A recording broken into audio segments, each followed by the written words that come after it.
வணக்கம் ஸ்டூடெண்ட்ஸ், நான் உங்கள் கந்தசாமி, ஸ்ரீ பாலாஜி அகாடமி. ஸ்டூடெண்ட்ஸ், இப்போ நம்ம பார்க்க போகிற கான்செப்ட் என்ன அப்படின்னா, ப்ரீவியஸ் கொஸ்டின் பேப்பரை நம்ம எப்படி அனலைஸ் பண்ணி அந்த முக்கியமான டைட்டில் எப்படி எடுத்தோம் அப்படிங்கிறதோட கான்செப்ட் தான் இப்போ உங்களுக்கு காட்ட போகிறேன். அதில் பர்டிகுலராக என்னென்ன டாபிக் நம்ம படிக்கணும், குறிப்பிட்ட ஒரு டாப்பிக்லேருந்து மட்டுமே நிறைய கொஸ்டின்ஸ் கேட்குறாங்க அப்படிங்கிறதுக்காக நான் ப்ரீவியஸ் கொஸ்டின்ஸை அனலைஸ் பண்ண ஒரு கான்செப்ட் இப்போ நான் உங்களுக்கு காட்டுறேன். சரிங்களா? இப்போ ஒன்று மட்டும் இப்போ காட்டுறேன். மேக்ஸிமம் நிறைய கொஸ்டின்ஸ் வந்து நான் அனலைஸ் பண்ணியிருக்கேன். அது ஒவ்வொன்றா ஒவ்வொரு வீடியோவில் நான் உங்களுக்கு காட்டுறேன். ஓகே, வாங்க நம்ம அந்த கொஸ்டின்ஸ் போக ஆரம்பிச்சிடலாம். இப்போ நீங்கள் ஃபஸ்ட் இப்போ பார்த்தீங்கன்னா எஸ்எஸ், இப்போ ப்ரீவியஸாக நடந்த இந்த கொஸ்டினோட இது பார்க்குறோம். இந்த எஸ்எஸ்ல வந்துட்டு பார்த்திங்க அப்படின்னா, ஃபஸ்ட்டு இந்த உய்யகொண்டான் கால்வாய் நீர்ப்பாசன திட்டத்தில் இவரது பெருமைகளை எடுத்துரைக்கிறது யாருடைய பெருமைகள் அப்படின்னு சொல்லிட்டு இந்த மாதிரி கொஸ்டின்ஸ் வந்து நம்ம கேட்டிருக்காங்க. இது வந்து நம்ம ஸ்கூல் புக்கோடைய பேஜஸ். இதில் பார்த்தீங்கன்னா 8th வரக்கூடிய அந்த ராணி மங்கம்மாள் டாப்பிக்கில் பார்த்தீங்கன்னா கீழே அந்த லைனை உய்யகொண்டான் கால்வாய் திட்டம் அப்படின்னு சொல்லிட்டு அந்த கால்வாய் வருது பார்த்தீங்களா. இது வந்து அந்த ராணி மங்கம்மாள் பற்றின தகவலை சொல்லுது. சரி, இது வந்து ஃபஸ்ட்டு ஒரு கொஸ்டின். இப்படிங்கிறப்ப நம்ம பார்க்கும்பொழுது இது எந்த ஸ்டாண்டர்ட்லேருந்து கேட்டிருக்காங்க அப்படின்னு சொல்லிட்டு நம்ம பார்த்தோம்னா, இப்போ நம்ம இதுக்காகவே ஸ்டாண்டர்டுகளெல்லாம் ஃபஸ்ட்லேருந்து வரிசையாக ஆர்கனைஸ் பண்ணியிருக்கோம். அதாவது பழைய புக்கு இது வந்து 6th புக்கினுடைய அந்த வரலாறு 6th, 1st term, 2nd term, 3rd term, 7th இருக்கக்கூடிய வரலாறு இதெல்லாம் வரிசையாக 7th, 1st, 2nd, 3rd, இப்போ 8th 1st, 2nd, 3rd இது எல்லாம் நம்ம ஒரு இடத்துல எடுத்து வச்சு அந்த டாப்பிக்கெல்லாம் நம்ம கண்டுபிடிச்சோம். இதில் வந்து பார்த்திங்கன்னா 8th வரக்கூடிய இந்த டாபிக் இருப்பாங்க. தமிழர்கள் நாயக்கர்கள் ஆட்சி, தஞ்சாவூர் மராத்தியர்கள் ஆட்சி, வேலூர் புரட்சி, இப்படி வருது பார்த்திங்கன்னா இந்த ஏரியாவில் இருந்து தான் அந்த ஃபஸ்ட்டு கொஸ்டின்ஸ் கேட்கப்பட்டிருக்கு. சரியா? இது வந்து 8th வரக்கூடிய ஒரு டைட்டில்ஸ். சரி, இப்போ நம்ம 2வது கொஸ்டினுக்கு நம்ம போக ஆரம்பிச்சலாம். இப்போ செகண்ட் கொஸ்டினில் பாருங்கள், சிந்து சமவெளி நாகரிகம் எந்த காலத்தை சார்ந்தது? இது ப்ரீவியஸ் டெட் கொஸ்டின்ஸ். இது உங்களுக்கு நல்லாவே தெரியும். ஏற்கனவே அட்டன் பண்ண டெட் ஸ்டூடெண்ட் நல்லாவே தெரியும். இது வந்து பார்த்திங்கன்னா அந்த வரலாற்று காலம், வரலாற்றுக்கு முற்பட்ட காலம், வரலாற்றுக்கு பிந்தைய காலம், தொழில் வரலாற்று காலம், இதனுடைய கொஸ்டின்ஸ் இது எங்கே இருக்குது அப்படின்னு பார்த்தீங்கன்னா, அந்த வரலாற்றுக்கு முற்பட்ட காலம் அப்படிங்கிற இடத்துல வந்து பார்த்திங்கன்னா இந்த செம்பு காலம் இருக்குது பார்த்தீங்களா. இந்த கொஸ்டின் தான். இது வந்து ஆக்சுவலி 6th கேட்டிருக்காங்க. இந்த செம்பு காலம்னு சொல்லிட்டு நம்ம இங்கே இருக்கு பாருங்கள். இந்த இடத்துல கேட்டால் இந்த கொஸ்டின் தான். அடுத்து பாருங்கள், 3வது கேள்வி. உலக மக்கள் தொகை கடைபிடிக்கப்படும் தினம். மக்கள் தொகை தினம் வந்து கடைபிடிக்கப்படும் காலம்.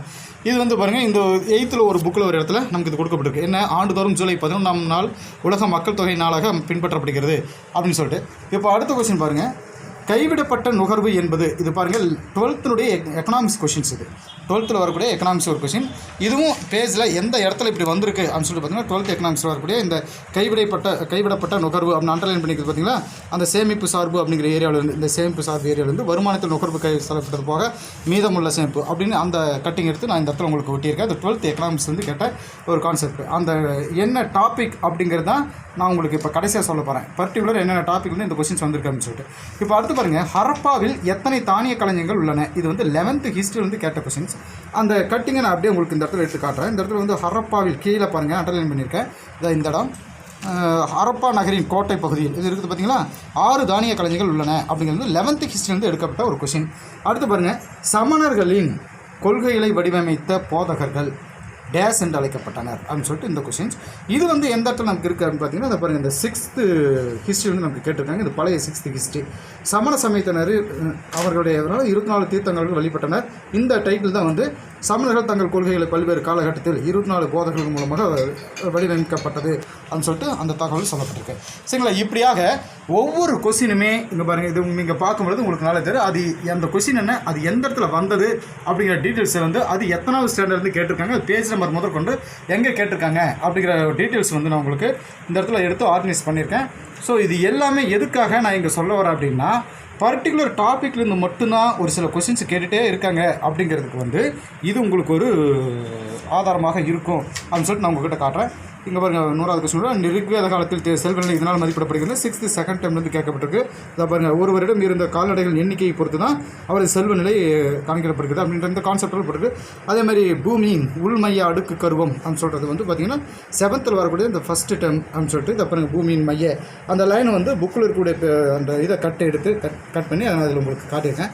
ஸோ இந்த மாதிரி நிறைய எல்லா கொஸ்டின்ஸுமே கிட்டத்தட்ட உங்களுக்கு ஆர்ட்ஸ் ஸ்டூடெண்ட்டில் வரக்கூடிய எஸ்எஸ் கொஸ்டின்ஸ் பூராமே நாங்கள் இந்த மாதிரி உங்களுக்கு நான் ஆர்கனைஸ் பண்ணியிருக்கேன். இதில் பாருங்கள், மேலேருந்து பஞ்சாயத்து ராஜ் அமைப்பு முதல் 1959 அறிமுகப்படுத்தப்பட்ட மாநிலம் அது அப்படியே எங்கே கேட்டிருக்காங்க அப்படிங்கிறதுக்கான இந்த தகவலும் உங்களுக்கு பஞ்சாயத்து ராஜ்யம் 1959 இதை பாருங்கள், இந்த இது ப்ளீஸை பார்க்கும்பொழுது இந்த லைன் வந்து அண்டர்லைன் பண்ணியிருக்கு. ஸோ இதெல்லாம் எதுக்காக அப்படின்னா, இது கிட்டத்தட்ட நம்ம பாருங்கள், இது 11th ஹிஸ்ட்ரி, இது 12th பாலிட்டி, அப்புறம் 6th 3rd term, அதே மாதிரி 11th ஹிஸ்ட்ரி, இந்த கிருஷ்ணதேவராயர் இதெல்லாம் நம்ம சொல்கிற பார்த்தீங்கன்னா இது இந்த மாதிரி தான். இப்போ ஒவ்வொரு கொஸ்டின்ஸுமே இப்போ எஸ்எஸ் ஸ்டூடெண்ட்டுக்கு வந்து பார்த்திங்கன்னா டோட்டலாக அவங்க கேட்டிருந்த அந்த 60 கொஸ்டினும் இந்த பாலிடிக்ஸ் எக்கனாமிக்ஸ் இதெல்லாம் எங்கே கேட்டிருக்காங்க அப்படிங்கிறோட அந்த கட்டிங்கை முதற்கொண்டு உங்களுக்கு இதில் நான் போட்டு வச்சுருக்கேன்.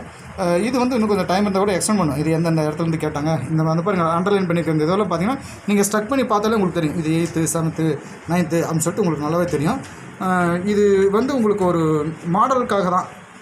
ஒரிஜினல் ப்ரீவியஸ் கொஸ்டின்ஸ் வந்து எப்படி எங்கேருந்து கேட்டிருக்காங்க அப்படிங்கிறத உங்களுக்கு தெரியணுங்கிறதுக்காக ஒரு மாடலுக்காக தான் இந்த இதை நான் உங்களுக்கு காட்டுறேன். அது கிட்டத்தட்ட பார்த்திங்கன்னா அந்த புக்கோட கட்டிங்கே எடுத்து நான் உங்களுக்கு இந்த இடத்துல நான் வச்சுருக்கேன். இது பாருங்கள், இந்த இதெல்லாம் பார்த்திங்கன்னா 11th அதிகபட்ச கொஸ்டின்ஸ். 10 நபர்களில் ஒவ்வொரு 6ஆம் நபரும் பார்த்தீங்களா இந்த கொஸ்டின்ஸ் எந்த இடத்துல வருது. 10 நபர்களில் ஒவ்வொரு 6ஆம் நபரும் வேளாண்மை சார்ந்து வாழ்கின்றனர். இதெல்லாம் பார்த்திங்கன்னா அந்த புக்கோட டைரக்ட் லைன் தான் வந்து அப்படியே கட் பண்ணி இந்த இடத்துல கேட்டிருக்காங்க. இந்த ஒரு விஷயத்தையும் நல்லா மைண்டில் செட் பண்ணிக்கோங்க. இங்கே பார்த்திங்கன்னா உலகின் இதை பாருங்கள், முப்பள்ளத்தாக்கு அணையில் உலகின் மிகப்பெரிய நீர் மின்சக்தி நிலையம் உள்ளது அப்படிங்கிறது. அதே மாதிரி இந்த கொஸ்டின்ஸ் வந்து உலகின் மிகப்பெரிய மின்சக்தி அதான் நீர் மின்சக்தி அந்த இடம் அப்படிங்கிறத பற்றி. ஸோ இந்த மாதிரி ஒவ்வொரு கொஸ்டினுமே அந்த அயனி அடுக்கு சம்மந்தப்பட்ட அந்த தகவல்கள் இதெல்லாம் பார்த்திங்கன்னா 7th கேட்டிருக்காங்க. அந்த டைட்டில்ஸ் நான் உங்களுக்கு கடைசியாக சொல்ல போகிறேன். அந்த முக்கியமான டைட்டில்ஸ் இந்த டோட்டலாகவே இந்த எலிசா இம்பே அப்படிங்கிற கான்செப்ட் எல்லாம் பிரிட்டிஷ் இந்தியான்னு சொல்கிறது. அப்புறம் இந்த ஹாலந்து நாட்டை சேர்ந்த அப்புறம் இந்த ஒரே ஆளுடைய மலையை கொண்டிருக்கும் இது எல்லாம் பார்த்திங்கன்னா பக்கத்தில் அந்த புக்கோட டைரக்ட் லைனை வந்து உங்களுக்கு நான் இதில் காட்டியிருக்கேன். இந்த வீடியோனுடைய முக்கிய நோக்கமே என்னன்னு கேட்டிங்க அப்படின்னா பர்டிகுலராக ஒரு சில டாப்பிக்லேருந்து மட்டும்தான் ஒவ்வொரு எக்ஸாம் வந்து கொஸ்டின்ஸ் நிறைய கேட்டுகிட்டே இருக்காங்க அப்படிங்கிறது உங்களுக்கு ப்ரூஃபாக காட்டணுங்கிறதுக்காக தான் நான் இந்த ஏற்பாடு பண்ணியிருக்கேன். நான் உங்களுக்கு இது வந்து பார்த்திங்கன்னா கிட்டத்தட்ட இது எஸ்எஸ் ஸ்டூடெண்ட்டுக்கான கான்செப்ட்டு சரிங்களா. இது எல்லாமே கிட்டத்தட்ட வரிசையாக நான் உங்களுக்கு டோட்டல் அந்த 150 கொஸ்டின் 60 கொஸ்டின் கேட்குறாங்க பார்த்தீங்களா எஸ்எஸ்லேருந்து. இதெல்லாம் பார்த்திங்கன்னா இந்த ஐநா சம்மந்தப்பட்ட அந்த தகவல்கள் எல்லாமே பன்னாட்டு நீதிமன்றம் இது எல்லாமே பார்த்திங்கன்னா நமக்கு இந்த +1 +2 7th 6th அப்படின்னு சொல்லிட்டு சொல்லக்கூடிய இது எல்லாத்துலேயுமே வந்து குறிப்பிட்ட டாப்பிக்லேருந்து மட்டும்தான் கொஸ்டின் கேட்குறாங்க. இது வந்து எஸ்எஸ்து. இப்போ நாளைக்கு வந்து பார்த்திங்கன்னா உங்களுக்கு எம்எஸ் ஸ்டூடெண்ட்டுக்கு இருக்கக்கூடிய அந்த மேத்ஸ் கொஸ்டின் வந்து எங்கேருந்து புக்குடைய அந்த எடுத்துக்காட்டு கணக்கு எது அது அவங்க எங்கேருந்து கேட்டாங்க அப்படிங்கிறதோட இந்த ஃபுல் டீட்டெயில்ஸும் நாளைக்கு உங்களுக்கு இப்போ நான் காட்டுறேன் பார்த்தீங்களா அந்த கொஸ்டின்ஸ். இது வந்து கொஸ்டின் பேப்பர் அது ப்ரீவியஸ் கொஸ்டின் பேப்பர் அது உங்களுக்கு பார்த்தாலே தெரியுது. இதை பற்றின ஒரு எக்ஸ்பிளைன் வந்து நாளைக்கு உங்களுக்கு ஒரு வீடியோவாக நான் போடுறேன். ஓகேங்களா ஸ்டூடெண்ட்ஸ். இப்படி செலக்டிவாக ஒரு சில டாப்பிக் மட்டும் தான் கொஸ்டின்ஸ் வந்துகிட்டே இருக்குது ஸ்டூடெண்ட்ஸ். இந்த செலக்டிவ் டாபிக்ஸ் தான் உங்களுக்கு இப்போ நான் வந்து நான் ஏற்கனவே இந்த வீக்லி ஒன்ஸ் டெஸ்ட் நான் வச்சேன் பார்த்தீங்களா. அதான் வீக்லி டெய்லி டெஸ்ட்டு வச்சுக்கணும் பார்த்தீங்களா. அது இந்த மாதிரி டாப்பிக்கில் தான் இப்படி இந்த டாபிக்ஸ் எல்லாம் ரெடி பண்ணி தான் இப்படி இம்பார்ட்டன்ட் டாபிக் அப்படின்னு சொல்லிட்டு இந்த வரலாறு இருக்கக்கூடிய மொத்தம் எவ்வளோ 25 டாப்பிக்கும் இந்த இம்பார்ட்டன்ட் டாப்பிக்கை மட்டும் நம்ம மைண்டில் வச்சுக்கிட்டோம் அப்படின்னா ப்ரீவியஸ் கொஸ்டின்ஸ்லேருந்து நம்ம எடுத்துக்கிட்ட அந்த டைட்டில்ஸ் இதில் இருந்தால் கண்டிப்பாக கொஸ்டின்ஸ் வரும் அப்படின்னு சொல்லிட்டு நான் உங்களுக்கு இது மூலிமா சொல்லிக்க விரும்புகிறேன். ஓகே ஸ்டூடெண்ட்ஸ், இப்போ நீங்கள் இதை பார்த்துருப்பீங்க. எப்படின்னு நீங்கள் எனக்கு கால் பண்ணி சொல்லுங்கள். Okay, thank you students.